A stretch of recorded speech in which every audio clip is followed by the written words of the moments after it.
2014 was a memorable year for Eastside Catholic football.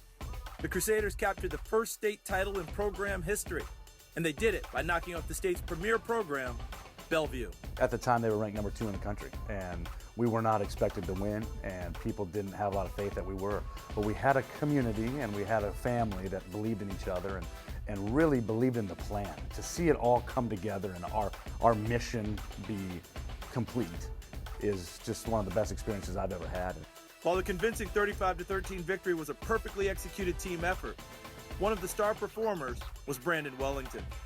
A junior at the time, Wellington played most of the game on both sides of the ball and scored 3 touchdowns to help the Crusaders pull away for the title. That was a game we put a lot on him, and he was playing Wildcat quarterback, he was playing defense, he was playing running back, he was catching balls out of the backfield. But you know, it was all within the structure and within what we wanted him to do on defense and offense. And that's something that I really respect about Brandon. He's such a great player that he could kind of go off on his own if he wanted to.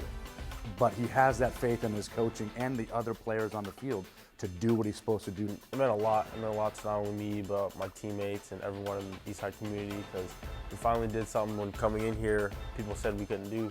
And the hard work we put out there in the summer, the countless hours, the workouts, the extra stuff that we would do on the side, and like the team bonding brought us together. So that the team bonding, I feel like, what really made us stick. There's fuel behind how hard Brandon plays and how hard he works. It's his family. The Wellingtons didn't have much when Brandon was growing up, but they were always close. And they truly had to come together when Brandon's mother began experiencing health problems. Suniva Wellington began experiencing kidney failure and has been on dialysis since Brandon was young. Me and my son always been close, but when I got diagnosed, it brought us a lot closer. He kind of was like always wanting to do stuff for me. Wherever I went, he'd ask, where am I going? Should I be doing that? Should I be eating that? He was more aware of what, my surroundings and what I was putting in my mouth to make sure it didn't cause anything. But he was really, really protective. Growing up, we were pretty close, and then my mom got really sick. She had kidney failure, and that just brought us closer together as a family, and really just brought our faith in God, and just seeing how His works, how they go through, and just keeping our faith strong and believing in Him, and that just kept us together. Her condition forced her to stay at home a lot more than she wanted to, but she's always fought to be as involved in her son's life as possible. It just wore me down. I was always tired. I was always sleeping. I'd get up for a little bit and then back down. And then at his games, he really wanted me to be there, and I did. There were a couple games where I had to come in a wheelchair because I couldn't walk. But I wanted to be there. Suniva is now on a waiting list for a new kidney, and the family remains optimistic that she'll get that new lease on life. But some close calls in the past have made Brandon strive for a better life for his family. It really hit her bad, I want to say, my 8th grade year. And when I got the news, I was at school, I was getting ready to go to basketball practice, and then my dad came pick me up, and Mom was in the hospital. Went over there, and just seeing her laying in the hospital bed, laying in the hospital bed, shaking, and it hit me really hard. And it's man, my mom's sick. I got to do something big just to get her out of this and help her somehow. He's been through a lot. He's actually seen his mom pass twice.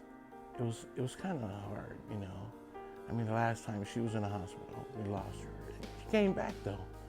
I had to pull him out, and talk with him, but he was strong, And I think that's what's also driving him now too as well.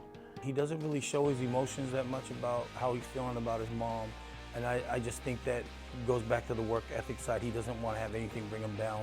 As a matter of fact, I think he actually uses that to keep his mind off his mom's situation. The results of that work ethic show on and off the field. Brandon has developed into an honor roll student, a champion, and a nationally ranked recruit. His intangible, obviously he's big, fast, strong, all that, but the intangible is he's a great student, he's a great man, he's a servant leader, he believes and faithfully walks with God, and he's just going to be there every single day, grinding it out and consistently doing what you're telling him to do. And to have a guy with, obviously, the huge talent level of speed, athleticism, and to be such a humble, great man is, that's what we build ourselves around here. Brandon plans to stay close to home for college as he's verbally committed to the Washington Huskies. The main reason for him, in choosing the University of Washington because of his mom's condition and him wanting to stay home and be close to her.